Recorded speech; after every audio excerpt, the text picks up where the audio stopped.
अनुभवी टीम द्वारा इसको यूनिट वाइज तैयार किया गया है और इसमें आपको सभी यूनिट का यानी 6 यूनिट का PDF में मिलेगा।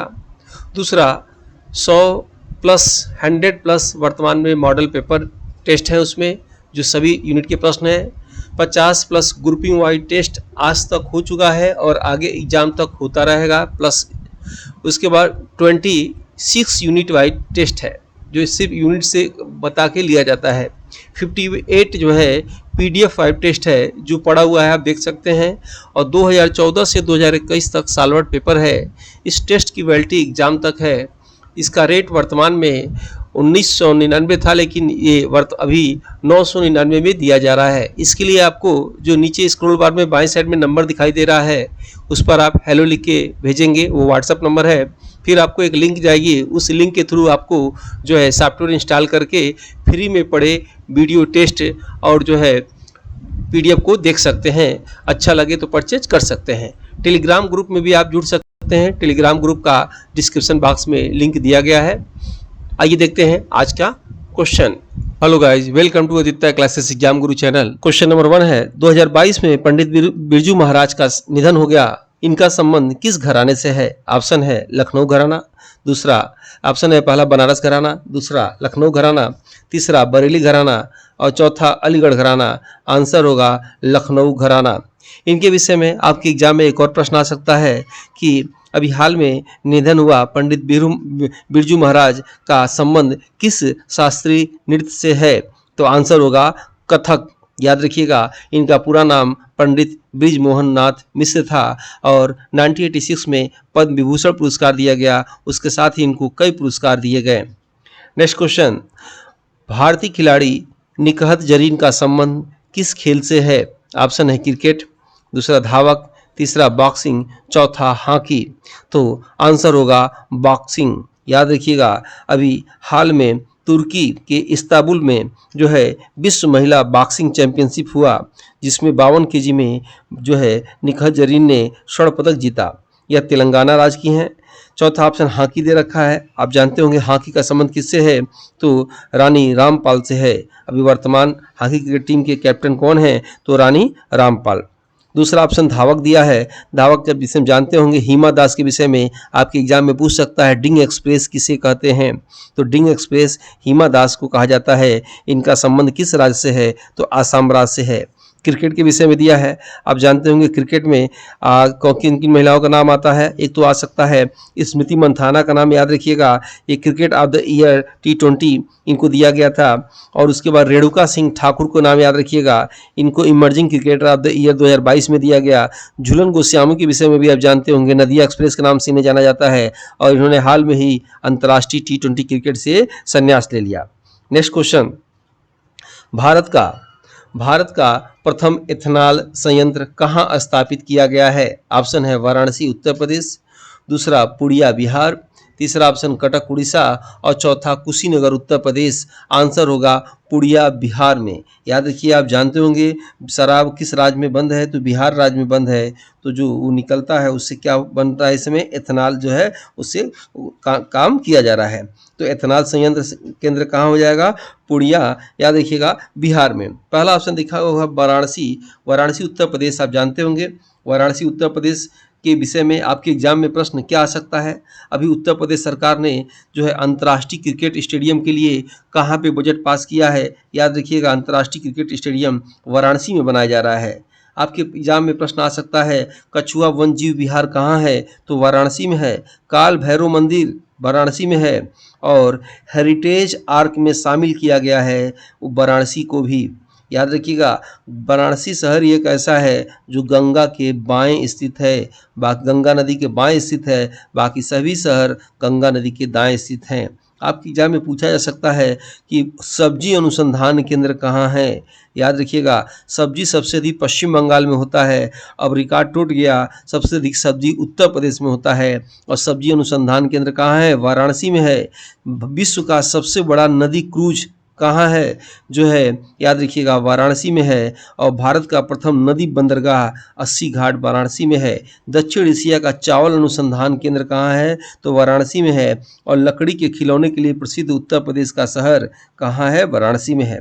ठीक है। कटक उड़ीसा के विषय में याद रखिएगा, आपके एग्जाम में प्रश्न आ सकता है कि silver city of the India या चांदी का सिटी, भारत के चांदी का सिटी किसे कहा जाता है, तो कटक को कहा जाता है। और कटक कहाँ है, उड़ीसा में है। चावल अनुसंधान केंद्र भारत में कहाँ है, तो उड़ीसा ऑप्शन लगाइएगा। आप याद रखिएगा silver city of the India इसलिए कटक को कहा जाता है कि फिलाग्री चांदी, फिलाग्री सिल्वर की कारीगरी जो प्राचीन कला की है आज भी कटक में जिंदा है। कुशीनगर के विषय में बताइए आपके एग्जाम में क्या प्रश्न आ सकता है, तो सबसे पहला प्रश्न और इम्पॉर्टेंट प्रश्न आ सकता है, नोट कर लीजिएगा। किन्नर यूनिवर्सिटी, किन्नर यूनिवर्सिटी या जेंडर यूनिवर्सिटी, नाम उसका जेंडर यूनिवर्सिटी है, कहाँ खुला है, तो कुशीनगर में ही एक जो है तहसील है फाजिल नगर, वहाँ खुला हुआ है। आपके एग्जाम में क्या आया भी था ये कि अभी हाल में कहाँ पर भारत में अंतर्राष्ट्रीय हवाई अड्डा का शुभारंभ किया गया, वो जगह क्या लिखेंगे आप, कुशीनगर लिखिएगा। महात्मा बुद्ध का महापरिनिर्वाण या मृत्यु कहाँ हुआ था, तो कुशीनगर में हुआ था। नेक्स्ट क्वेश्चन याद रखिएगा, नेक्स्ट क्वेश्चन है वर्तमान में देश व प्रधानमंत्री संबंधित कौन सा जोड़ा गलत है। आपको बताना है कौन सा जोड़ा गलत है। पहला दिया है इसमें ब्रिटेन, क्या ब्रिटेन के प्रधानमंत्री क्या ऋषि सुनक हैं। दूसरा फ्रांस, एलिजाबेथ बर्न फ्रांस। तीसरा जापान, फूमियो किस्ता। और चौथा श्रीलंका, रानिल विक्रमासिंघे। तो इसमें कौन सा जोड़ा गलत कह रहा है, तो चौथा जोड़ा गलत है। रानिल विक्रमासिंघे वहाँ के राष्ट्रपति हैं, श्रीलंका के प्रधानमंत्री दिनेश गुणवर्धने हैं। नेक्स्ट क्वेश्चन, केंद्र शासित राज्यों के उपराज्यपाल का जोड़ा कौन सा गलत है, आपको बताना है। पहला है क्या दिल्ली के अनिल बैजल हैं। दूसरा है क्या जम्मू कश्मीर के मनोज सिन्हा हैं। तीसरा क्या लद्दाख के बीडी मिश्रा हैं। और चौथा क्या पांडुचेरी के तमिल साई सुंदर राजन हैं। तो आंसर होगा दिल्ली के कौन है, तो अनिल बैजल थे, अब नहीं है, अब विनय कुमार सक्सेना है। आपके एग्जाम में प्रश्न आ सकता है। ये प्रश्न आएगा कि बीडी मिश्रा के विषय में प्रश्न आएगा कि वर्तमान के जो उपराज्यपाल लद्दाख के हैं बीडी मिश्रा, याद रखिएगा ये दूसरे राज्यपाल हैं। इसके पहले राज्यपाल कौन थे, आर.के. माथुर, ये पहले राज्यपाल थे। ये बीडी मिश्रा भदोई जो कालीन नगरी जिसे कहा जाता है उत्तर प्रदेश में के हैं, ठीक है। उसी तरह जम्मू कश्मीर के वर्तमान में आप जान रहे होंगे मनोज सिन्हा हैं, लेकिन आपके एग्जाम में पूछ दे कि प्रथम जम्मू कश्मीर के उपराज्यपाल कौन है, तो गिरीश मुर्मू लगाइएगा, ठीक है। और ये मनोज सिन्हा जी कहाँ के हैं, ये उत्तर प्रदेश के हैं। उत्तर प्रदेश कहाँ के, गाजीपुर के, ठीक है। नेक्स्ट क्वेश्चन है, क्वेश्चन नंबर 6 है मानव एवं पर्यावरण के अंतर संबंध के अंतर्गत, मानव एवं पर्यावरण के अंतर संबंध के अंतर्गत कौन सी किरणें सबसे खतरनाक होती हैं। ये रट लीजिएगा, एकदम इंपॉर्टेंट है, क्योंकि इस प्रश्न जितनी बार आप देखेंगे उतनी बार ये गलत करेंगे, आपको रटा होना चाहिए। कौन कौन सी किरणें खतरनाक हैं, पहला एक्स किरणें, दूसरा कास्मिक किरणें, तीसरा गामा किरणें, चौथा अल्ट्रावायलेट किरणें। तो याद रखिएगा एक्सरे किरणें बहुत ही खतरनाक हैं। एक तो याद रखिएगा कि सूर्य के प्रकाश से 8 तरह की जो है तरंगे निकलती हैं। तरंगों का क्रम क्या है, मैं ऊपर से नीचे बोल रहा हूं, जो जितने ऊपर रहेगा उतने खतरनाक रहेगा, जो सबसे नीचे रहेगा कम खतरनाक रहेगा, ठीक है। तो सूर्य से जो है 8 तरह की तरंगों में सबसे पहले निकलता है एक्सरे, दूसरा निकलता है कास्मिक रे, तीसरा निकलता है गामा रे, और चौथा निकलता है अल्ट्रावायलेट, पांचवा निकलता है विजुअल, छठवां निकलता है इंफ्रा, सातवां निकलता है माइक्रो, आठवां निकलता है रेडियो। आपके एग्जाम में पूछ दे कि सबसे कम खतरनाक कौन सी तरंगे होती हैं, तो क्या लगाएंगे, रेडियो। रेडियो ऑप्शन में ना हो तो क्या लगाएंगे, माइक्रो। माइक्रो ऑप्शन में ना हो तो क्या लगाएंगे, इंफ्रा। इंफ्रा ऑप्शन में ना लगा हो तो क्या होगा, विजुअल। यानी आपके प्रश्न 8 क्रम से याद होना चाहिए। अक्सर ये एग्जाम में पूछा जाता है और बच्चे गलत कर देते हैं, क्योंकि जिस प्रश्न को पढ़े रहते हैं वही उनके माइंड में रहता है, वही जाकर ट्रिक लगा देते हैं। इसलिए इसको आप रटे रहेंगे 1 से 8 तक, ठीक है। अब चलिए थोड़ा पोस्टमार्टम कर लिया जाए। ऑप्शन का एक्सरे के विषय में देखा जाए। आपसे पूछा जाए एक्सरे की खोज किसने किया था, तो डब्ल्यू रोंटगन ने किया था। याद रखिएगा डब्ल्यू रोंटगन ने किया था, 1901 में किया था। 1901 में इनको नोबेल पुरस्कार दिया था। तो आपके एग्जाम में प्रश्न क्या आता है कि विश्व में सबसे पहले नोबेल पुरस्कार किसे दिया गया, तो उसे ही दिया गया जिसने एक्सरे की खोज की। एक्सरे की खोज किसने किया, डब्ल्यू रोंटगन ने किया। कब किया, 1901 में किया। क्लियर है। लेकिन यही प्रश्न घुमा के पूछ दे कि भारत में सबसे पहले नोबेल पुरस्कार किसे दिया गया, तो याद रखिएगा गुरु जी को दिया गया, रविंद्रनाथ टैगोर को दिया गया। रविंद्रनाथ टैगोर को कब दिया गया? 1913 में दिया गया। किस क्षेत्र में दिया गया? तो साहित्य के क्षेत्र में दिया गया। तो किस पुस्तक पे दिया गया? तो गीतांजलि पुस्तक पे दिया गया। ठीक है। उसके बाद प्रश्न दूसरा देखिएगा, ऑप्शन में कॉस्मिक रे है। कॉस्मिक रे पूछता है, कॉस्मिक रे कब निकलती है? तो ब्रह्म बेला में। इसका संबंध आध्यात्मिक क्षेत्र से है, इसीलिए अध्यात्म में कहा जाता है ब्रह्म बेला में उठना चाहिए। ब्रह्म बेला में उठने से कॉस्मिक एनर्जी मिलती है। कॉस्मिक एनर्जी उसे ही मिलती है जिसका स्पाइनल कार्ड खड़ा होता है, मतलब वो व्यक्ति जगा हुआ होता है। सोए लोग को कॉस्मिक एनर्जी नहीं मिलती, ऐसा कहा जाता है। ठीक है। चलिए, अल्ट्रावायलेट किरणें आप जानते हैं, सूर्य के प्रकाश से निकलने वाली अल्ट्रावायलेट किरणें से अगर वो किसी जंतु के ऊपर पड़ जाए तो क्या होता है? जंतु को त्वचा कैंसर हो सकता है। और पेड़ पौधे के ऊपर पड़ जाए तो क्या हो सकता है? पेड़ पौधे का विकास रुक सकता है। याद रखिएगा। नेक्स्ट क्वेश्चन, मृदा संरक्षण के लिए आपको सबसे अधिक क्या करना चाहिए? पहला ऑप्शन है कि पेड़ लगाना चाहिए। दूसरा, अनावश्यक वृक्षों को काटना चाहिए। तीसरा, वृक्षारोपण करना चाहिए। चौथा, पानी बहाव को रोकना चाहिए। और इसका आंसर होगा वृक्षारोपण करना चाहिए। अब आप प्रश्न बताइए कि सबसे अधिक अभी मिट्टी बचाओ अभियान यानी मृदा बचाओ अभियान कहाँ से शुरू किया गया था? तो दरभंगा से शुरू किया गया था।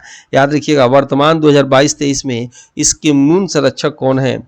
बताइए। ऑप्शन में कौन होंगे? आप जानते होंगे, सदगुरु। ठीक है। भारत में द्वितीय हरित क्रांति के जनक कौन हैं? ऑप्शन है नार्मन बोरलांग, दूसरा है डॉक्टर एम.एस. स्वामीनाथन, तीसरा है डॉक्टर ए.पी.जे. अब्दुल कलाम, चौथा है रामदेव मिश्रा। तो याद रखिएगा, द्वितीय हरित क्रांति पूछ रहा है तो द्वितीय हरित क्रांति के जनक हैं doctor APJ. Abdul Kalam. Missile man इन्हें कहा जाता है और द्वितीय हरित क्रांति का जनक भी कहा जाता है। बताइए, मिसाइल वुमेन किसे कहते हैं? टेथी सामस को मिसाइल वुमेन के नाम से जाना जाता है। ऑप्शन का देखा जाए, ऑप्शन में नार्मन बोरलांग के विषय में दिया है। आपके एग्जाम में पूछ दे कि ग्रीन इवोल्यूशन या हरित क्रांति के जनक विश्व में कौन है? विश्व में पूछेगा तो नार्मन बोरलांग लगाइएगा, ये अमेरिका के हैं। याद रखिएगा। पूछ दे भारत में हरित क्रांति के जनक कौन है आपके एग्जाम में, तो भारत में हरित क्रांति के जनक हैं डॉक्टर एम.एस. स्वामीनाथन। याद रखिएगा, डॉक्टर एम.एस. स्वामीनाथन महाराष्ट्र के हैं। रामदेव मिश्रा, बाबा रामदेव की बात नहीं हो रही है। याद रखिएगा, आपके एग्जाम में पूछ सकता है और कभी कभी पूछता है, बच्चे इसको गलत करते हैं कि फादर ऑफ इंडियन इकोलॉजी के जनक कौन हैं? तो डॉक्टर रामदेव मिश्रा। ठीक है। याद रखिएगा। और इन्होंने फादर ऑफ इंडियन, लेकिन पूछ दे कि अर्नेस्ट हेक्ले, तो याद रखिएगा।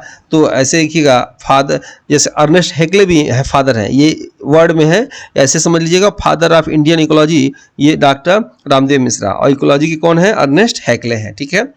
नेक्स्ट क्वेश्चन है जो है, वन जीव संरक्षण अधिनियम कब लागू हुआ? ये प्रश्न पूरा आपको याद होना चाहिए।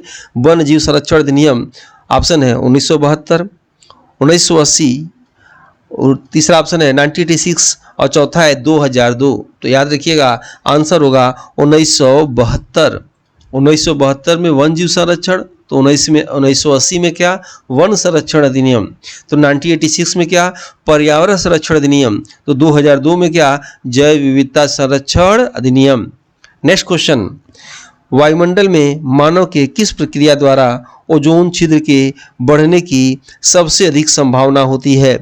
पहला ऑप्शन सिगरेट के धुएं से, दूसरा कल कारखानों से, तीसरा एसी से, चौथा उपरोक्त सभी से। याद रखिएगा, आंसर होगा एसी से, क्योंकि ओजोन छिद्र बढ़ता है किससे? सीएफसी से, क्लोरोफ्लोरोकार्बन से। और क्लोरोफ्लोरोकार्बन सबसे अधिक किससे निकलता है? एसी से, फ्रिज से, फोम के कारखानों से, पेंट करने वाले मशीनों से। यहाँ जो है क्लोरोफ्लोरोकार्बन अधिक निकलता है। सिगरेट के धुएं के विषय में जानते होंगे। सिगरेट के धुएं में कौन सी गैस होती है? तो कार्बन मोनोऑक्साइड गैस होती है।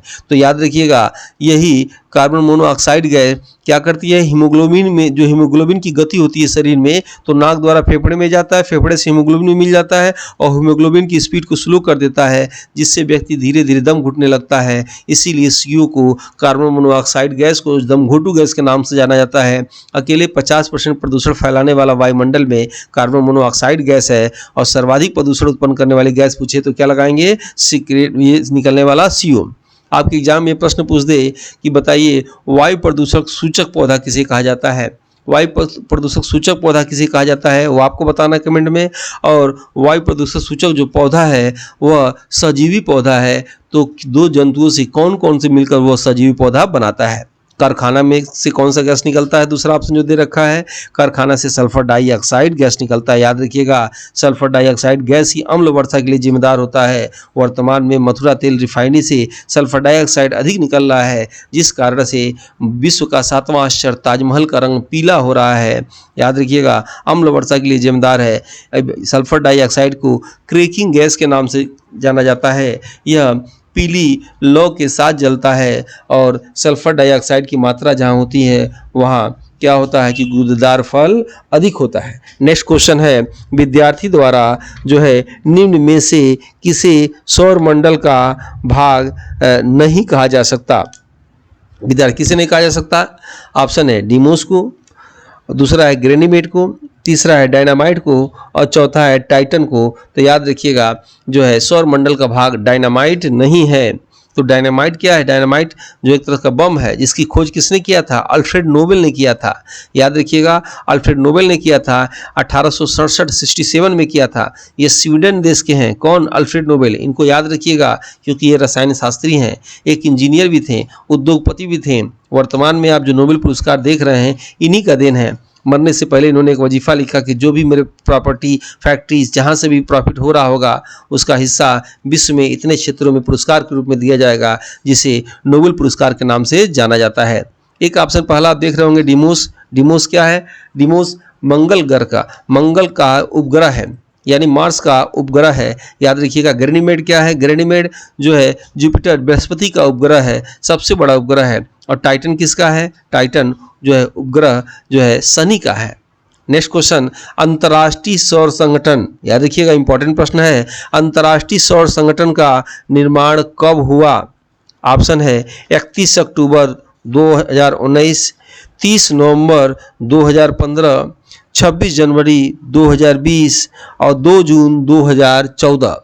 तो याद रखिएगा इसमें आंसर होगा 30 नवंबर 2015, दूसरा आंसर सही होगा। अब याद रखिएगा अंतर्राष्ट्रीय सौर संगठन है क्या? तो भारत और फ्रांस के सहयोग से 30 नवंबर 2015 को इसका स्थापना किया गया और भारत के प्रधानमंत्री नरेंद्र मोदी, फ्रांस के प्रधानमंत्री फ्रांसवा ओलंदे थे। याद रखिएगा अंतर्राष्ट्रीय सौर संगठन का मुख्यालय गुरुग्राम में बनाया गया। अंतर्राष्ट्रीय सौर नीति लागू करने वाला भारत का प्रथम राज्य गुजरात है। वर्तमान में अंतर्राष्ट्रीय सौर संगठन के अध्यक्ष कौन है? अजय माथुर हैं। आज अंतर्राष्ट्रीय सौर संगठन का प्रथम मीटिंग नई दिल्ली में हुआ था और अभी हाल में ही अंतर्राष्ट्रीय सौर संगठन का मीटिंग कहाँ हुआ है? नई दिल्ली में हुआ है। याद रखिएगा। नेक्स्ट क्वेश्चन है, भारतीय इतिहास में कश्मीर का अकबर, भारतीय इतिहास में कश्मीर का अकबर किसे कहा जाता है? याद रखिएगा ऑप्शन है जलाल, दूसरा है सिकंदर लोधी, तीसरा है जैनुल ओबादीन और चौथा है मोहम्मद बिन तुगलक। तो आंसर होगा जैनुल ओबादीन। जलाल कौन है? तो अकबर के बचपन का नाम जलाल है। सिकंदर लोधी ये गुलरुखी के नाम से कविता लिखते थे। इन्होंने संगीत पे एक पुस्तक लिखी जिसका नाम था लज्जत सिकंदरी। इन्होंने आगरा शहर की स्थापना किया और जो है सिकंदर लोधी के विषय में बताए थे। आप कितने लोग भी देख रहे हो वीडियो को लाइक जरूर कर लीजिए, क्योंकि लाइक करेंगे तभी मेरा मोटिवेशन ऐसे बनेगा और इससे भी अच्छा वीडियो आपको अब आगामी दिनों में लाते रहेंगे जो आपकी परीक्षा की दृष्टि से एग्जाम होगा। देखिए पढ़ने वाला वीडियो तो होना ही चाहिए, देखने वाला भी होना चाहिए, कुछ वीडियो मेरे हिसाब से सुनने वाला होना चाहिए, क्योंकि 24 घंटे में आप ये तीनों प्रक्रियाएं करते रहते हैं। जब भी आपके पास टाइम हो ये ऑडियो वीडियो लगा दीजिए और इसको सुनते रहिए, सुन के आपको याद हो जाएगा। इस तरह इसकी डिजाइन तैयार की गई है। ठीक है। नेक्स्ट क्वेश्चन, गोपाल कृष्ण गोखले, याद रखिएगा। नेक्स्ट क्वेश्चन है आपका, गोपाल कृष्ण गोखले द्वारा भारत में सबसे प्रसिद्ध गवर्नर किसे कहा गया? गोपाल कृष्ण गोखले द्वारा सबसे प्रसिद्ध गवर्नर, चार ऑप्शन, डलहौजी को, रिपन को, कर्जन को, विलियम बेंटिंक को। तो ऑप्शन होगा रिपन को। रिपन सबसे लोकप्रिय गवर्नर थे। याद रखिएगा रिपन का कार्यकाल याद रखिएगा 1880 से 1884 के बीच। रिपन ही ऐसे थे जो भारत में नियमित जनगणना कराएं। याद रखिएगा भारत में नियमित जनगणना कराने वाले कौन थे? रिपन थे। और इन्होंने वर्नाकुलर प्रेस एक्ट, मुंह बंद करने वाला नियम हटा दिया भारत में प्रेस से। इन्हीं के समय इल्बर्ट बिल विवाद हुआ था। याद रखिएगा नगर पालिका यानी स्थानीय स्वशासन के जनक यही रिपन है। इन्हीं के समय कारखाना अधिनियम आया था, कितने साल के बच्चे कारखाना में काम करेंगे। और सेंसेक्स शेयर मार्केट भारत में इन्हीं के समय बना। याद रखिएगा बहुत ही इंपॉर्टेंट है और फेमस है। डलहौजी डलहौजी के विषय में प्रश्न आ सकता है। एक तो इनका कार्यकाल याद रखना डलहौजी का। डलहौजी कार्यकाल क्या है? 1848 से 1856 के बीच में। सबसे पहले आपके एजुकेशन संबंधित प्रश्न आ सकता है। वुड डिस्पैच शिक्षा का महाधिकार पत्र किसके काल में आया? तो डलहौजी के समय आया। विधवाओं का फिर से विवाह होगा, यह अधिनियम विधवा पुनर्विवाह अधिनियम किसके समय आया? तो डलहौजी के समय आया। कहीं कहीं बुक में कैनिन भी दिया है, याद रखिएगा। हड़प नीति कौन लगाया भारत में? तो डलहौजी लगा दिए। भारत की राजधानी कलकत्ता तो थी ही, कलकत्ता से गर्मी के दिनों में शिमला भी हो, यह किसने किया? डलहौजी ने किया। रुड़की इंजीनियरिंग कॉलेज की स्थापना किसने किया? डलहौजी ने किया। भारत में रेल, डाक, तार कौन चलाया? डलहौजी ने चलाया। ठीक है। कर्जन के विषय में आप जानते होंगे। 16 अक्टूबर को 1905 को इन्होंने क्या किया? बंगाल विभाजन कर दिया और 1911 को बंगाल विभाजन रद्द हो गया। ठीक है। और उसके बाद कई बोर्डों का जो है इन्होंने स्थापना किया, कर्जन ने स्थापना किया। विलियम बेटिंग के विषय में जानते होंगे। विलियम बेटिंग के समय सती प्रथा का अंत हुआ 1829 नियम 17 के तहत।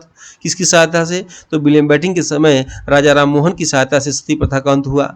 विलियम बेटिंग के समय ही भारत में अंग्रेजी के जनक लॉर्ड मैकाले आए। फिल्ट्रेशन थियरी द्वारा भारत में शिक्षा अंग्रेजी माध्यम से दी जाए, इस पर उन्होंने अपना प्रस्ताव दिया।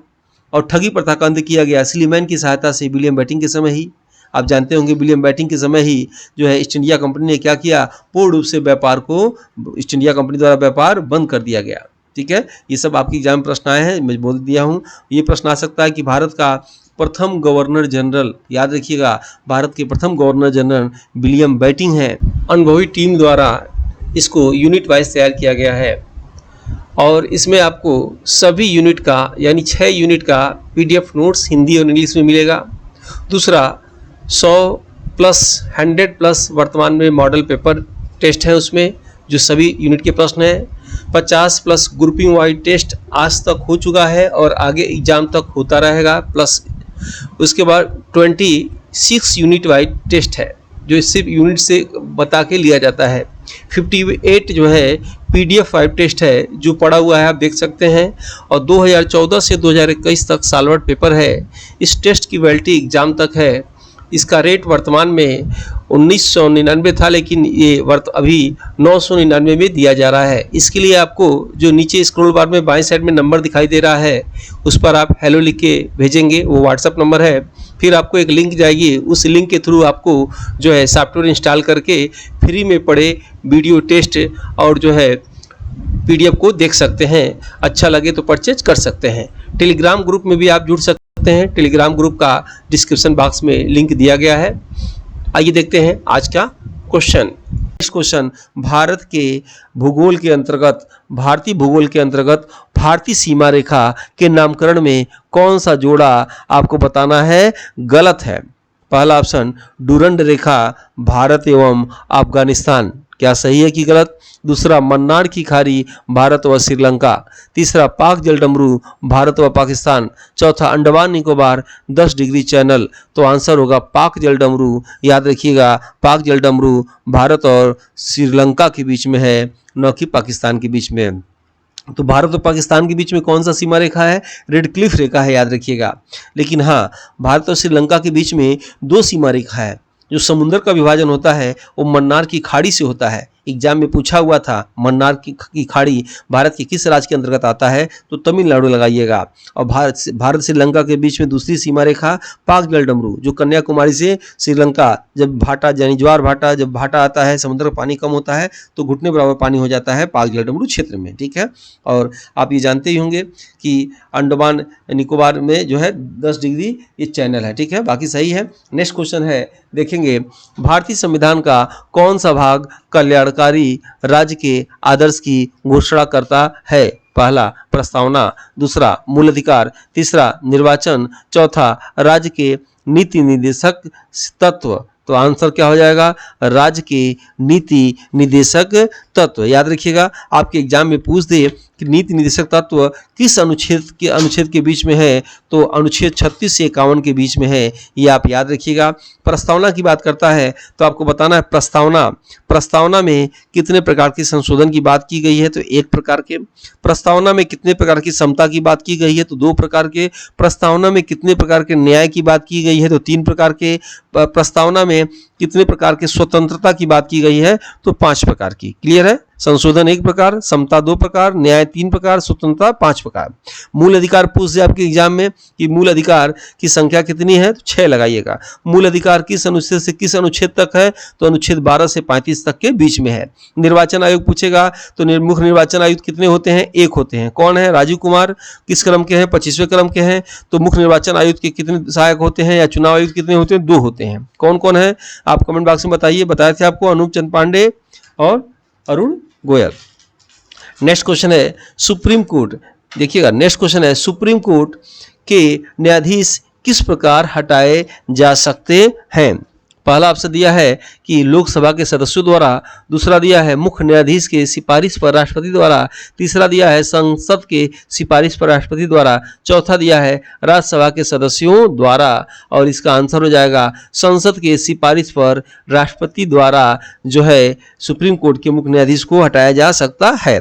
आपको कमेंट बॉक्स में बताना है किस क्रम के वर्तमान में सुप्रीम कोर्ट के न्यायाधीश हैं, उनका क्रम आपको बताना है। और ऐसा नहीं है जितने लोग कमेंट करते हैं उनका जो है कमेंट स्वयं पढ़ता हूं और रिप्लाई भी देता हूं, ठीक है। नेक्स्ट क्वेश्चन है अभ्युदय योजना के अंतर्गत निम्न में से कौन सा कार्य होता है। ऑप्शन है निःशुल्क राशन वितरण, ऑप्शन है निःशुल्क औषधि वितरण, ऑप्शन है निःशुल्क प्रतियोगी कोचिंग, ऑप्शन है निःशुल्क बीज वितरण। तो आंसर होगा अभ्युदय योजना, निःशुल्क प्रतियोगी परीक्षा कोचिंग के लिए उत्तर प्रदेश सरकार का अभ्युदय योजना है। तो निःशुल्क राशन वितरण अगर पूछ दे आपके एग्जाम में तो क्या होगा, याद रखिएगा निःशुल्क राशन वितरण पूछ देगा तो अंत्योदय योजना लगाइएगा। अंत्योदय योजना के तहत निःशुल्क राशन जो है बांटा गया है। निःशुल्क औषधि वितरण पूछ दे तो क्या कहेंगे उत्तर प्रदेश सरकार का, तो उत्तर प्रदेश सरकार का निःशुल्क औषधि वितरण किस योजना के तहत है, तो घर घर औषधि योजना के अंतर्गत है। यानी तुलसी, गिलोय, अश्वगंधा, कालमेघ आदि के पौधे को जो है गिफ्ट फ्री में निःशुल्क दिया जाएगा। इसको घर घर औषधि योजना के तहत जो है शुरू किया गया है। पूछ दे निःशुल्क बीज वितरण क्या है, आपके ऑप्शन में दिया है, भाई मैं बोल रहा हूँ जो ऑप्शन दिया रहता है। निःशुल्क बीज वितरण क्या है, यानी इसका एक योजना का नाम है उत्तर प्रदेश मिलेट पुनरुज्जीवन योजना। फिर से सुन लीजिए, उत्तर प्रदेश मिलेट्स पुनरुद्धार योजना। इसके तहत क्या है कि निःशुल्क किसानों को मोटे अनाज, याद रखिएगा मोटे अनाज का बीज दिया जाएगा ताकि मोटे अनाजों को बढ़ावा मिल सके। याद रखिएगा दोस्तों। नेक्स्ट क्वेश्चन है कि भारतीय कृषि क्षेत्र में सर्वाधिक सिंचित क्षेत्र वाली फसल कौन सी है। गन्ना व धान, दूसरा गन्ना व गेहूं, तीसरा धान व गेहूं और जो है चौथा होगा तरबूज व खीरा। तो याद गन्ना और धान ये सबसे अधिक सिंचित होता है। और जो है अब पानी बार बार चलाना पड़ता है किसमें, धान में, और गन्ना में भी चलाना पड़ता है लेकिन एक ही बार मेड़ लगा के पानी भर दिया जाता है, आप जानते होंगे। नेक्स्ट क्वेश्चन है कंप्यूटर माउस में स्क्रॉल बार से निम्न में से कौन सा कार्य किया जाता है। ऑप्शन है एडिटिंग, दूसरा है मैटर बड़ा या छोटा करना, तीसरा है मैटर प्रकाश कम या अधिक करना, चौथा है मैटर नीचे व ऊपर करना। आंसर होगा मैटर ऊपर या नीचे करना, ये मुख्य रूप से होता है, याद रखिएगा। वैसे दूसरा जो ऑप्शन दिया हुआ है मैटर बड़ा छोटा करना, ये भी कुछ सॉफ्टवेयर में होता है, एडिटिंग भी कुछ सॉफ्टवेयर में होता है, ऐसा नहीं है। और प्रकाश कम अधिक भी होता है, लेकिन मुख्य रूप से देखा जाए तो मैटर नीचे ऊपर करना स्क्रॉल बार का काम होता है, ठीक है। नेक्स्ट क्वेश्चन, उच्च शिक्षण संस्थानों की सर्वाधिक संख्या निम्न में से किस देश में है। आंसर है ऑप्शन हो जाएगा, अब देखिए भारत ऑप्शन पहला, दूसरा चीन और तीसरा यूएसए और चौथा रूस। तो उसी देश में होगा जिस देश की जनसंख्या अधिक है। तो विश्व में सबसे अधिक जनसंख्या किसकी है, भारत की है, इसलिए किसका है सबसे अधिक, कहाँ है, भारत में है, ठीक है। ओसीआर, नेक्स्ट क्वेश्चन, ओसीआर किसका संक्षेपण है। पहला ऑप्शन ऑप्टिकल चार्ट रीडर, दूसरा ऑप्टिकल कैरेक्टर रिपोर्ट, तीसरा ऑप्टिकल कैरेक्टर रीडिंग, चौथा ऑप्टिकल कैरेक्टर रीडर। तो आंसर हो जाएगा ऑप्टिकल कैरेक्टर रीडर, चौथा सही होगा। कंप्यूटर द्वारा किया गया बुनियादी कार्य है।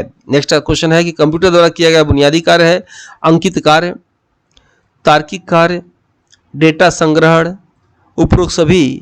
आंसर हो जाएगा उपरोक्त सभी। भारत में सैटेलाइट इंटरनेट सेवा किसके द्वारा शुरू की जा रही है। इंटरनेट सैटेलाइट सेवा किसके द्वारा शुरू की जा रही है। पहला है गौतम अडानी, दूसरा है मुकेश अंबानी, तीसरा है एलन मस्क, चौथा है मार्क जुकरबर्ग। तो सैटेलाइट इंटरनेट सेवा एलन मस्क के द्वारा शुरू की जा रही है। आप जानते होंगे स्पेस एक्स कंपनी किसका है, एलन मस्क का है। ठीक है। टेस्ला कंपनी किसका है? एलन मस्क का है, ये अमेरिका के हैं। नेक्स्ट क्वेश्चन, विद्यार्थी अपने समस्याओं को लेकर शिक्षक के पास जाता है तो शिक्षक को क्या करना चाहिए? पहला ऑप्शन, उसके अभिभावक से संपर्क करके उसकी समस्या का समाधान करना चाहिए।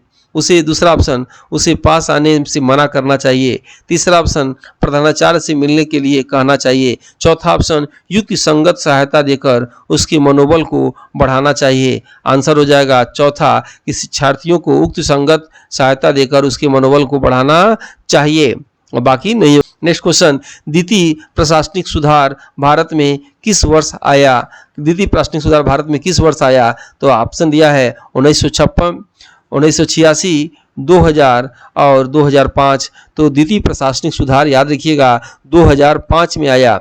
और 56 में क्या होगा? यूजीसी की स्थापना। 1986 में क्या हुआ बताइए? तो इसकी नई शिक्षा नीति आई थी पहली बार। उसके बाद जो है 2000 में क्या हुआ? 2000 में सर्व शिक्षा अभियान स्टार्ट कब हुआ? 2001 में। नेक्स्ट क्वेश्चन, किस प्रकार के अनुसंधान में सारांश निष्कर्षों को अन्य स्थितियों से सामान्यीकृत नहीं किया जा सकता? पहला, कारणात्मक अनुसंधान में।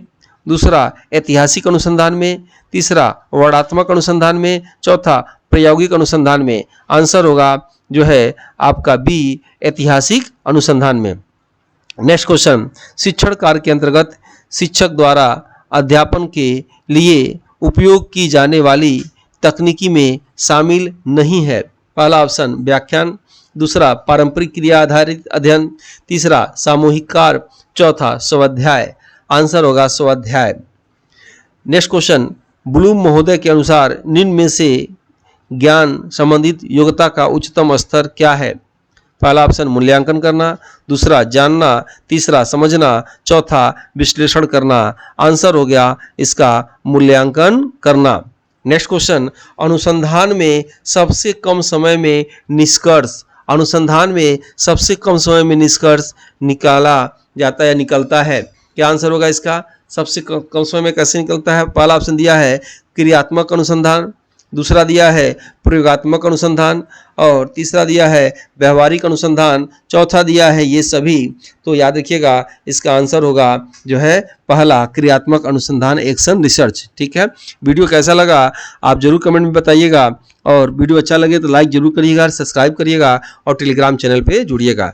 अनुभवी टीम द्वारा इसको यूनिट वाइज तैयार किया गया है, और इसमें आपको सभी यूनिट का यानी 6 यूनिट का PDF नोट्स हिंदी और इंग्लिश में मिलेगा। दूसरा, 100+100+ वर्तमान में मॉडल पेपर टेस्ट है उसमें, जो सभी यूनिट के प्रश्न हैं। 50+ ग्रुपिंग वाइज टेस्ट आज तक हो चुका है और आगे एग्जाम तक होता रहेगा। प्लस उसके बाद 26 यूनिट वाइज टेस्ट है, जो सिर्फ यूनिट से बता के लिया जाता है। 58 जो है PDF 5 टेस्ट है, जो पड़ा हुआ है आप देख सकते हैं।